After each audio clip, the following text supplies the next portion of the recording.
اعوذ باللہ من الشیطان الرجیم بسم اللہ الرحمن الرحیم رب اشرح لی صدری ویسر لی امری واحلل عقدۃ من لسانی یفقہوا قولی۔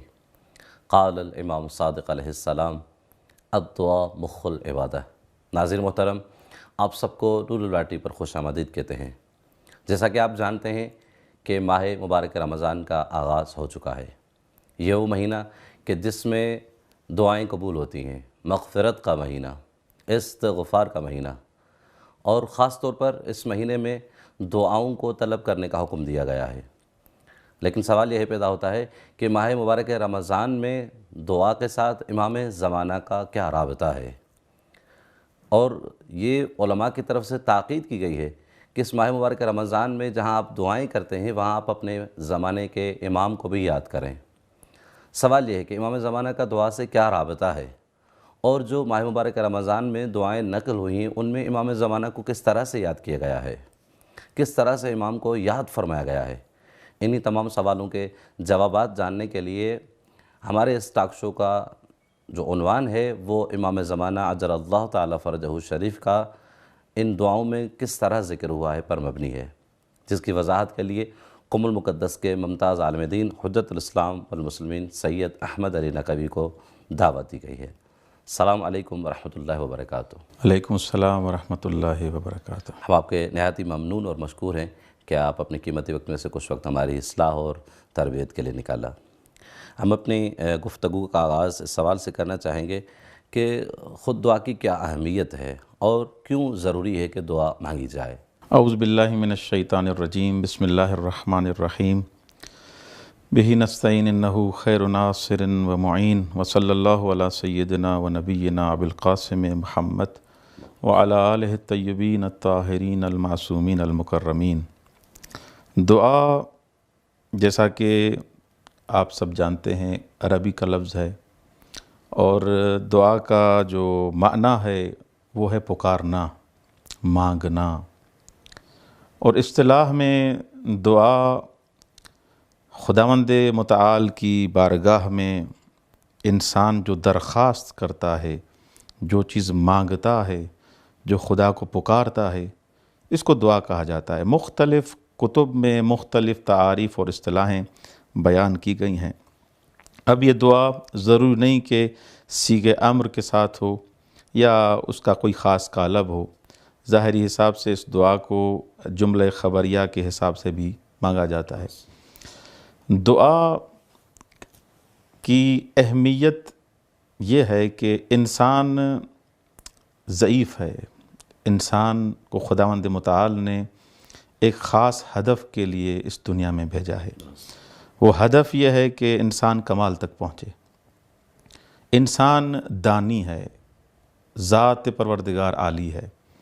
جب انسان اس ماہ مبارک رمضان میں خصوصاً جو ماہ بندگی ہے، عبدیت کا مہینہ ہے، خدا کا مہینہ ہے، اس مہینے میں انسان مہمان ہے، خدا میزبان ہے، اس مہینے میں دعا کے مانگنے کا مزہ ہی کچھ اور ہے۔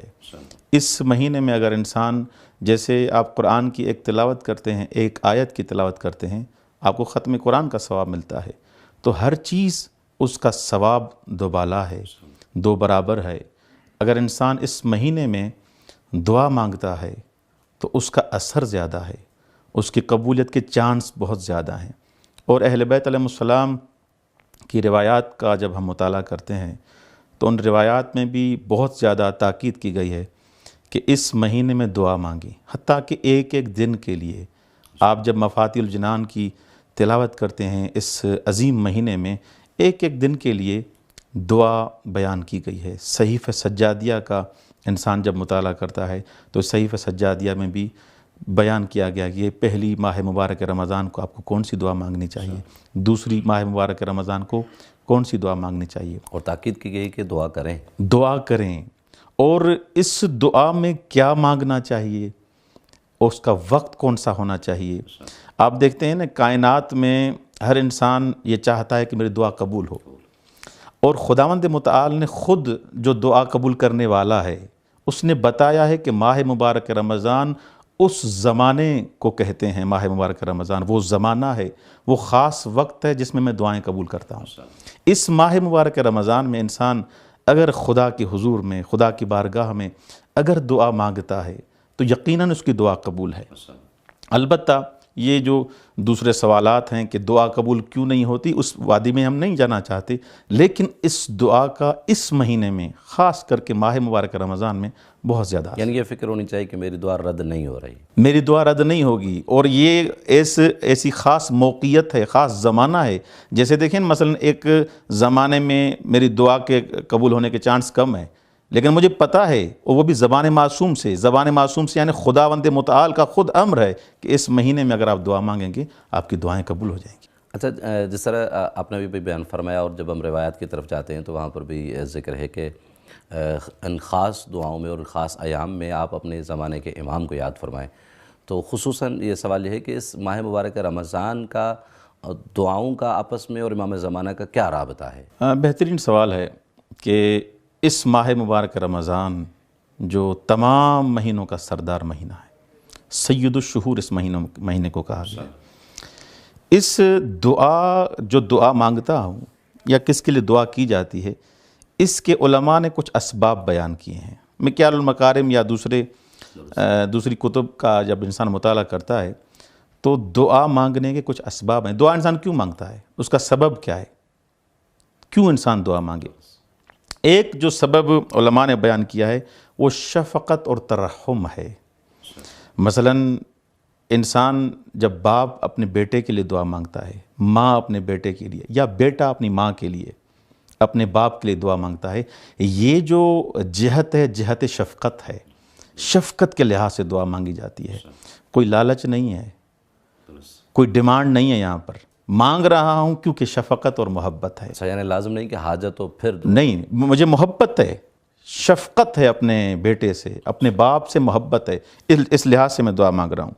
تو یہ علت بیان کی گئی ہے کہ شفقت کی وجہ سے ماں بیٹے کے لیے دعا مانگتی ہے، باپ بیٹے کے لیے دعا مانگتا ہے، یا برعکس. تو کیا امام کے لیے یہ شفقت کا عنوان صادق آ سکتا ہے امام زمانہ کے لیے؟ مکیال المکارم میں آپ متوجہ ہوں گے کہ یہ جو شفقت کا عنوان جو ہے، اس عنوان کے حساب سے بھی ہم امام کے لیے دعا مانگ سکتے ہیں. کیسے؟ سب سے پہلے کہ ہم جیسے باپ کے لیے دعا مانگتے ہیں، اسی طرح مولا ہمارے پدر ایمانی ہیں، ایمانی پدر ہیں، بابا ہیں، ایمانی بابا ہیں، ان کے لیے دعا مانگی جائے شفقت کے عنوان سے. میرے بابا ہیں، جیسے ہم اپنے بابا کے لیے جو جسمانی ہمارا پدر ہے، بابا ہے، اس کے لیے دعا مانگتے ہیں. امام کا حق تو اس سے زیادہ ہے، اس کے لیے دعا مانگی جائے. دوسرا سبب جو ہے کہ مولا کائنات کے سب سے زیادہ مظلوم ہیں. ایک عالم دین بیان کرتے ہیں کہ میں امام حسین علیہ السلام کی زری میں تھا، اور وہاں پر کیونکہ تحت قبت ہی اجابت الدعا، مولا کے قبے کے نیچے دعا قبول ہوتی ہے، خاص امتیاز ہے امام حسین کا. تو وہاں پر میں نے دعا مانگی، مولا مجھے امام زمانہ کی زیارت کرا دے. تو دعا میں نے مانگی، اسی ٹائم ایک سید آیا، میں نے اس کو اس وقت نہیں پہچانا، لیکن امام تھے، امام زمانہ تھے. تو اس وقت امام زمانہ اجل اللہ فرجہ شریف سے جب میں نے سوال کیا، میں تو نہیں جانتا تھا کہ یہ کون ہے، کہ آپ کون ہیں، تو انہوں نے فرمایا کائنات کا سب سے بڑا مظلوم میں ہوں. کائنات کا سب سے بڑا مظلوم امام زمانہ ہے. جب کائنات کا سب سے بڑا مظلوم، ایک نہیں کئی ایسے قصے ملتے ہیں، تو امام زمانہ کے لیے دعا مانگی جائے کہ مولا اس مظلوم کی نصرت عطا فرما. یا مثلا مولا کے مددگار اس زمانے میں بہت کم ہیں. یہ 1000 سال کا یہ برہا جو گزرا ہے، امام کا جیسے دوسرے ائمہ کے آپ دور کو دیکھیں گے، اہل بیت علیہ السلام کے مددگار بہت کم تھے، مولا کے مددگار بہت کم ہیں. ہم دعا مانگے مولا ان کی نصرت فرما. مولا کے دشمن زیادہ ہیں، دشمنوں کو نیست و نابود فرما. یہ جو شفقت اور ترحم کا جو عنوان ہے، اس کے 12-13 عناوین آقا نے بیان کیے ہیں مکیال المکارم میں. ان عناوین کو مد رکھتے ہوئے بھی ہم اس جہت سے بھی دعائیں مانگ سکتے ہیں. دوسرا جو سبب ہے، انسان دعا کیوں مانگتا ہے؟ احسان کی تلافی کے لیے. آقا نے مجھ پر احسان کیا، اب اس احسان کی تلافی کے لیے، جبران کے لیے میں دعا مانگتا ہوں۔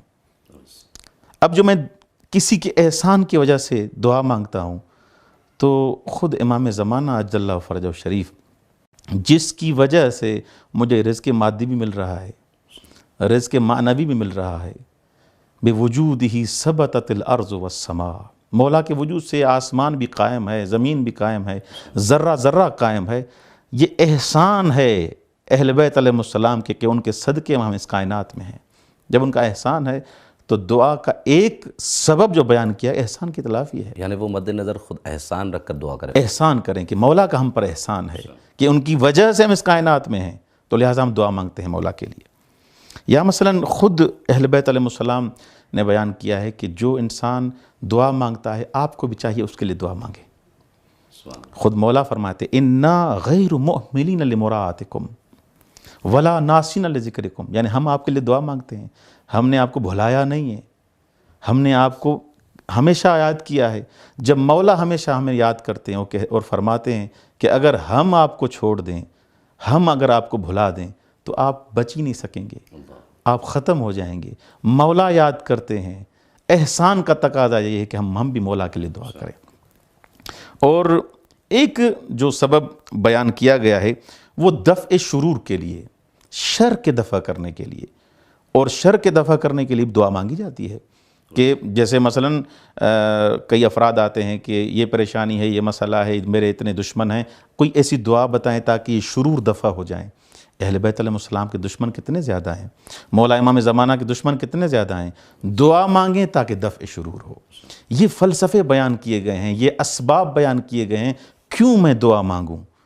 ان 4-5 اسباب مفصل اسباب ہیں یہ جو میں نے ابھی بیان کیے، ان تینوں چاروں اسباب کو اگر انسان مد نظر رکھے پھر بھی انسان ان دعاؤں کے ذریعے امام زمانہ عجل اللہ فرجہ شریف کے لیے دعا مانگ سکتا ہے۔ ان اسباب کو انسان اگر مد نظر، اور یہ کہ اظہار محبت بھی ہے، خود اہل بیت علیہ السلام سے محبت ہے، جی بالکل۔ اور جیسے میں نے بیان کیا کہ جیسے انسان دعا مانگتا ہے امام زمانہ کے لیے، اس کا قہری نتیجہ کیا ہے؟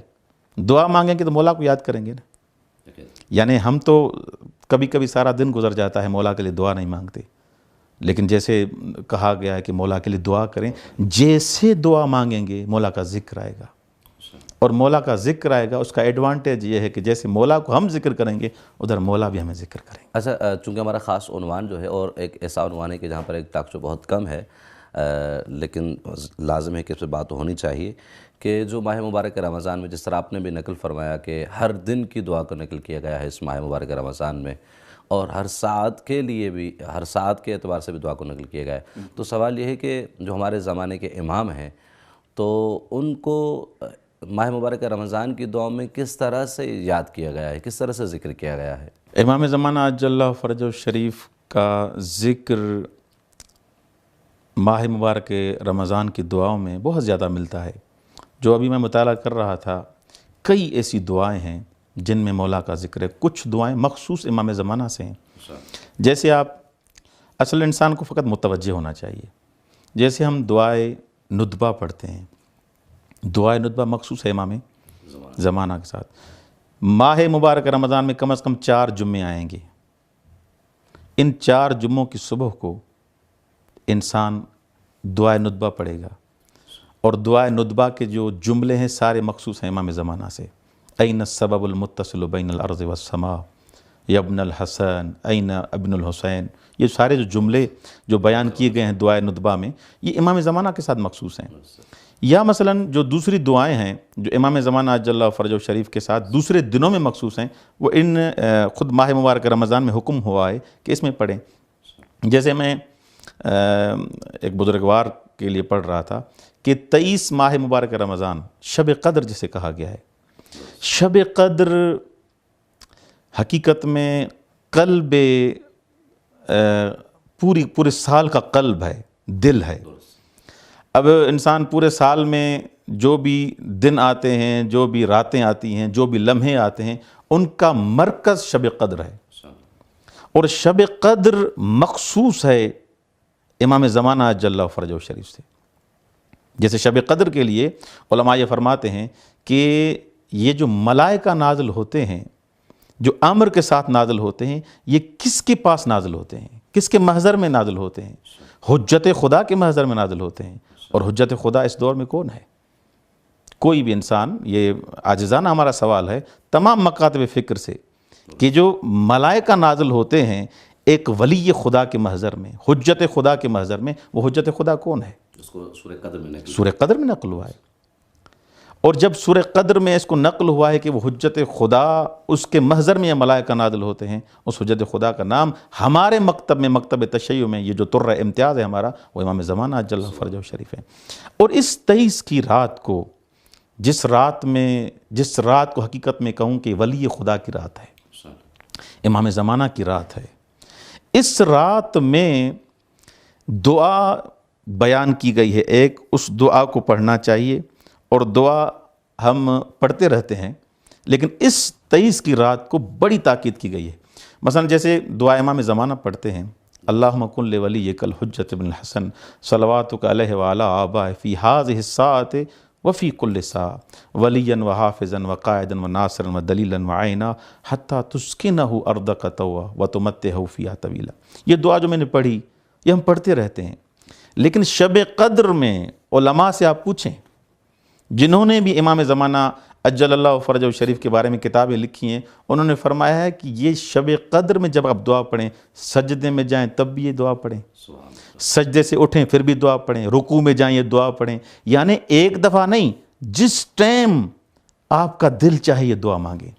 دعائے امام زمانہ، دوسری جو دعائیں شب قدر میں وہ ایک ایک دفعہ کہا گیا ہے، ایک دفعہ پڑھیں، لیکن دعائے امام زمانہ، کیونکہ یہ دعا سلامتی امام زمانہ کے لیے ہے، امام زمانہ کے ساتھ مخصوص ہے، اور یہ رات بھی شب ولایت امام زمانہ ہے، امام زمانہ کی رات ہے، شب ولایت ہے، تو اس رات میں وہ دعائے امام زمانہ ضرور پڑھو۔ اس کے علاوہ آپ دعائے افتتاح، ایک ایک دعا پہ اگر میرے خیال میں پروگرام کریں تو پورا مکمل پروگرام ہو جائے گا۔ دعا افتتاح جو بھی، یہ دعا بھی کہتے ہیں کہ امام زمانہ عجل اللہ فرجہ شریف کے ساتھ مخصوص ہے، اور یہ ماہ مبارک رمضان میں اس دعا کی بڑی تاکید کی گئی ہے کہ اس دعا کو پڑھیں۔ اس دعا جو دعا افتتاح ہے، اس کے 3 محور ہیں، اس دعا کو 3 حصوں میں تقسیم کیا گیا ہے۔ اس دعا کا جو پہلا حصہ ہے حمد خداوند متعال کے لیے، یعنی اس دعا کی ابتدائی خدا کی حمد سے ہو رہی ہے۔ اس دعا کا جو دوسرا حصہ ہے اس میں اہل بیت علیہ السلام پر صلوات، درود بر محمد و آل محمد، اہل بیت علیہ السلام پر صلوات ہے، درود ہے، یہ بخش ہے پورا۔ اور جو تیسرا بخش ہے اس دعا افتتاح کا، اس تیسرے بخش میں تیسرے حصے میں امام زمانہ عجل اللہ فرجہ شریف کے لیے دعا ہے، یعنی ایک پورا حصہ ہے، پورا حصہ، یعنی 3 اگر بخش کریں، اس دعا کو اگر ڈیوائیڈ کریں 3 حصوں میں، ایک حصہ حمد الہی، ایک حصہ صلوات اور درود کے لیے، اور تیسرا حصہ مخصوص امام زمانہ کے لیے، اس کے میں فقط چند جملے پڑھ لیتا ہوں کہ اللہم وصل علی ولی امرک، پروردگارہ صلوات ہو اس ولی امر پر، اللہم انا نشکو الیک فقد نبینا صلواتک علیہ وآلہ وغیبت ولینا، پروردگارہ آپ کی بارگاہ میں ہم شکایت کرتے ہیں کہ نبی بھی ابھی نہیں ہے اور ہمارے ولی غائب ہیں، وَكَسْرَ عَدُوَنَا، ہمارے دشمن بہت ہو گئے ہیں۔ اب دیکھ رہے ہیں یہ ٹیرورسٹ، یہ مسجدوں میں حملے کرنا، ہمارے مومنین کو شہید کرنا، دشمن مولا ہمارے بہت زیادہ ہو گئے ہیں، اور ہمارے ولی بھی غائب ہیں، ہم شکایت کر رہے ہیں، اشکو الیک وقلت عددنا، ہم ہیں بھی تھوڑے مولا، ہم ضعیف ہیں، وشدت الفتن بنا، فتنے بھی بہت زیادہ ہیں، اللہم انا نرغب الیک فی دولت کریم، پروردگارہ وہ دولت کب برپا ہوگی، تعز بها الاسلام و اہلہ، جس دولت سے، جس حکومت سے اسلام کو عزت ملے گی، مسلمانوں کو عزت ملے گی، مسلمانوں کو وقار ملے گا، جو امام زمانہ کا مرید ہوگا، روحی و ارواح العالمین لتراب مقتم الفدا، وہ صاحب عزت اور وقار کے ساتھ گھومے گا، وَتُزِلُّ بِهَا النِّفَاقَ وَأَهْلَهُ، اور جو منافق ہوگا، خود نفاق جو ہوگا وہ ذلیل ہو جائے گا۔ پروردگارہ وہ دن کب آئے گا؟ نشکو الیک اسألک ان تجعلنی ممن تنتصر بہ، پروردگارہ مجھے ان میں سے قرار دے کہ ہم امام زمانہ کی مدد کریں۔ تو یہ جو فقرے ہیں، یہ جو جملات ہیں، یہ اس دعا افتتاح کے سارے یہ جملات مخصوص ہیں امام زمانہ کے لیے۔ اس طرح کئی اور دعائیں جو مثلاً 8ویں ماہ مبارک رمضان، 12ویں ماہ مبارک رمضان، خود امام موسیٰ کاظم علیہ السلام سے کچھ دعائیں نقل ہوئی ہیں جن دعاؤں میں امام زمانہ عجل اللہ فرجہ شریف کا ذکر ہوا ہے۔ اور ایک روایت میں امام رضا علیہ السلام فرماتے ہیں کہ ماہ مبارک رمضان میں مومن کے لیے دعا مانگنا بڑا ثواب ہے۔ کوئی مومن ہے، اس کے لیے اگر دعا مانگیں تو اس کا بڑا ثواب ہے۔ تو پھر آگے فرماتے ہیں کہ امام زمانہ عجل اللہ فرجہ شریف سے بڑا مومن کون ہے؟ اس کے لیے دعا مانگیں، ان کے لیے دعا مانگیں گے، نصرت آپ کی ہو۔ لیکن کیا ہی کمال ہے اس دعا کا کہ جس میں امام زمانہ کا ذکر ہو اور اس کو یاد کیا جائے۔ اس دعا کی لذت اور چاشنی دوبالا ہو جاتی ہے۔ ماشاءاللہ، جزاک اللہ، نہایت ہی خوبصورت انداز میں آپ نے ماہ مبارک رمضان کی دعاؤں میں جو امام زمانہ کا ذکر ہوا ہے اور مطلقاً دعا کا کیا معنی ہے اس کو بیان فرمایا، اور یہ بیان فرمایا کہ بارگاہ الہی میں خشوع و خضوع کے ساتھ پکارنے کو دعا کہا جاتا ہے، اور یہ بھی لازم نہیں کہ جب طلب ہو اور حاجت ہو تب جب بندہ بارگاہ الہی میں آئے اور مانگے تو یہ دعا ہے، بلکہ نہیں، جس طرح آپ نے فرمایا کہ مظلوم کے لیے دعا کرنا، خود سب سے زیادہ بڑے مظلوم جو ہے وہ امام زمانہ جل اللہ تعالیٰ فرجہ شریف ہیں۔ ناظرین محترم، جیسا کہ آپ نے دیکھا کہ بزرگوار نے ماہ مبارک رمضان میں جو دعائیں نقل ہوئی ہیں ان میں امام زمانہ کا کس طرح جو ہے ذکر کیا گیا اس کو بیان فرمایا، اور اگر اس پوری گفتگو کا خلاصہ کیا جائے تو شب قدر، جس طرح بزرگوار نے فرمایا کہ شب قدر تمام ایام کا دل ہے، اور اگر اس کے دل کو تلاش کرنا ہے تو وہ ذات امام زمانہ عجل اللہ تعالیٰ فرجہ شریف کی ذات ہے۔ لہٰذا ان ایام میں اور بالاخص شبۂ قدر میں امام زمانہ کو یاد کرنا چاہیے، ہر دعا میں امام زمانہ کو یاد کرنا چاہیے۔ ان کا حق ہے ہم پر کہ ان کو یاد کیا جائے اور ان کی سلامتی کی دعا کی جائے، جس طرح بزرگوار نے دعائے سلامتی امام زمانہ کو نقل فرمایا کہ سجدے میں جائیں دعائے سلامتی امام زمانہ پڑھیں، اور رکوع میں جائیں دعائے سلامتی امام زمانہ پڑھیں، کیونکہ اس ہستی کی سلامتی ہماری سلامتی ہے، دین کی سلامتی ہے۔ چونکہ ہمارا وقت ختم ہوا چاہتا ہے، اگلے پروگرام میں نئے مہمان اور نئے موضوع کے ساتھ آپ کی خدمت میں دوبارہ حاضر ہوں گے، تب تک کے لیے اجازت دیجیے۔ والسلام علیکم ورحمۃ اللہ وبرکاتہ۔